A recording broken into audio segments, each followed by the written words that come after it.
Alright fellas, time to prime. That's right, that's what I'm talking about. Alright, now I'm being silly. So, I've got some turret sub-assemblies that are drying after assembly, and I'm still trying to fit that nice little turned brass MG34 barrel in there. I had to putty that hole up now, and I'm waiting for the putty to harden, then I'm going to go back and try drilling it out again. But it's just time to prime. A little Tamiya surface primer, that's what I'm talking about. Brand new can. And so this is going back to the whole beginner thing. That fly is about to get primed, by the way.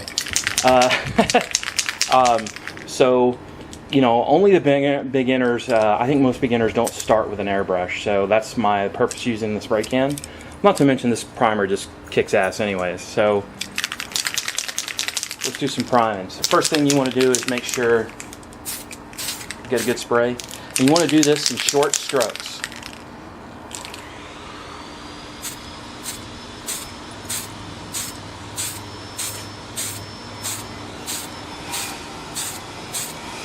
Kind of light, short coverage strokes.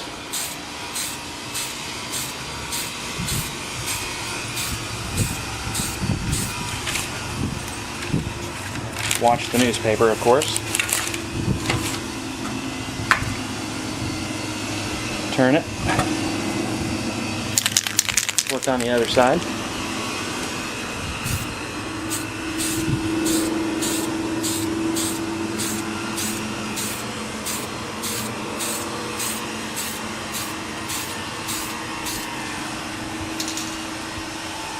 It's coming along nicely.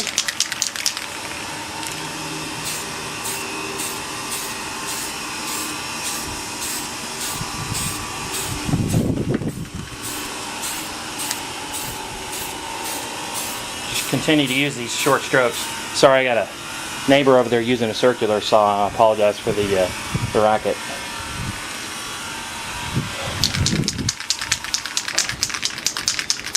Stuff actually dries pretty quickly.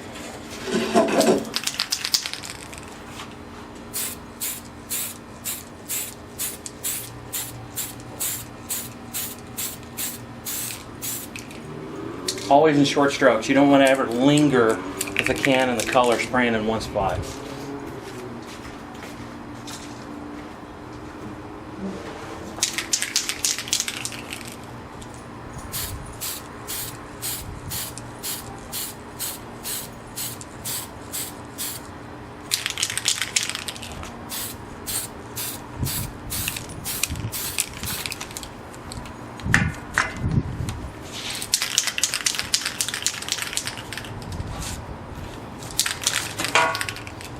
Front of that hole better.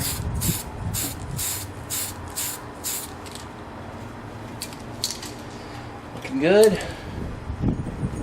Looking good so far.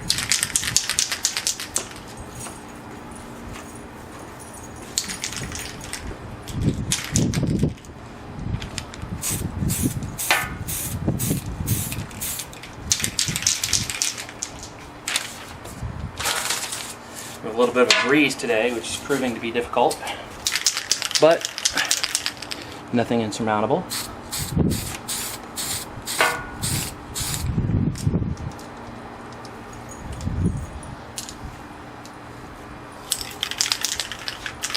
Need to hit the back of the hull.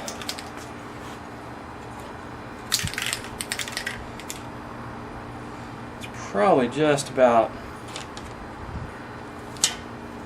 dry enough to flip it over. Get the underside. Do the sponsons as well.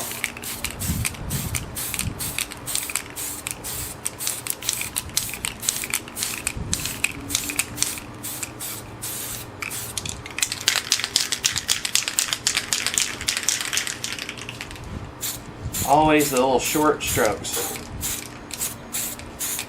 Like I said, don't ever linger in one spot. You're just going to get too much color. It's going to make a mess.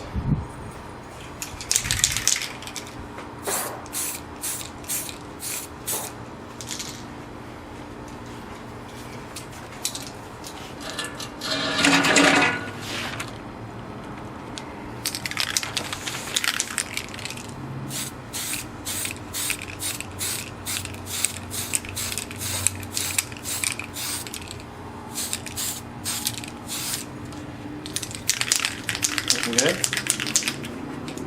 Just tiny little touch-up areas.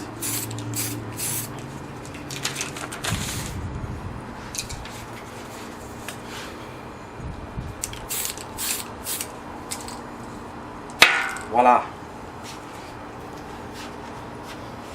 I've got to let it dry, and I'll be back in a minute. So that's priming with Tamiya Surface Primer. Gray color, of course, right out of the can. This stuff is awesome, but it is expensive. It's like a $10 to $11 can, so fantastic product though. It was like a near perfect finish just about every time. So, alright guys, well, I got to let this dry. I will see you guys soon. Take care. So there it is, guys. There is the built model, and you can see I skipped through a lot of these steps toward the end. That was really all about the construction of the turret, and I apologize if you guys really wanted to see that. That part of the build was very straightforward. There were no challenges. Anywhere there were ejector pin marks, they would not have been seen. It was very straightforward in assembly. I finished the entire build basically in a day and a half. Could have finished it in one if I hadn't stopped Saturday. It's an absolute pleasure to build. Like I said, my only complaint is this horrible tow cable on the back. But yeah, the turret, went right through the construction of the turret, no issues. I may end up having to glue this gun in position because it just wants to flop down. The friction fit, elevation thing. I always thought that was kind of a bit silly anyways. Why do I need to elevate the gun? Because I'm not going to play with it. So I'm more than likely to end up having to glue that in place. But it was a dream to build. A lot of fun. I appreciate you guys, watching this far. And as you can notice, it has been painted. So it is in that Tamiya rattle can primer. It's let's see, what do they call it? Surface primer for plastic and metal in gray. And let me zoom in, and you guys can take a closer look at the model. So it's really nicely detailed for 1996 kit. All the little, screws that come in from the top of the turret are detailed. The metal barrel looks nice. All the metal machine gun barrels I added are nice. The road wheels are primed. I've also even got the tracks primed and ready to go as well. But there it is. Sometimes I almost like the look the way they look primed. Now I will begin the painting process in the next series. Like I said, road wheels, idler, sprocket, I paint all those off the tank for the most part. Except for, well, I'll take that back. The idler and the sprocket I'll probably paint on the tank. But just really beautiful. Very happy with the progress of the build and the kit so far. I hope you guys have enjoyed watching it as much as I have enjoyed building it and priming it. This primer is really spectacular. It's expensive. I'll give them that. It is indeed very expensive, but it just does such a beautiful job. Such an even, smooth coat. But it's $10 or $11 a can, and I almost used.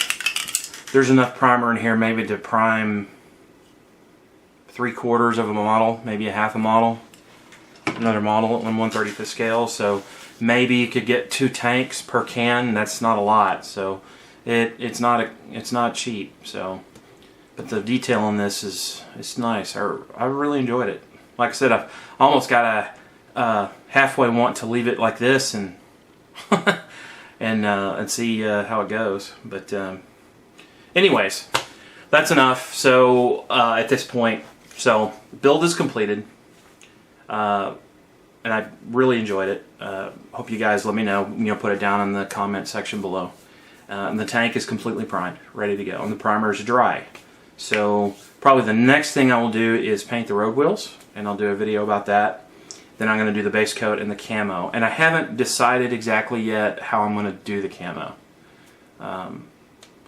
If I'm going to use white tack, or maybe take some paper and cut holes in it and then use the paper kind of as a mask. I haven't quite figured that out yet, so okay, I guess I'll have to get there.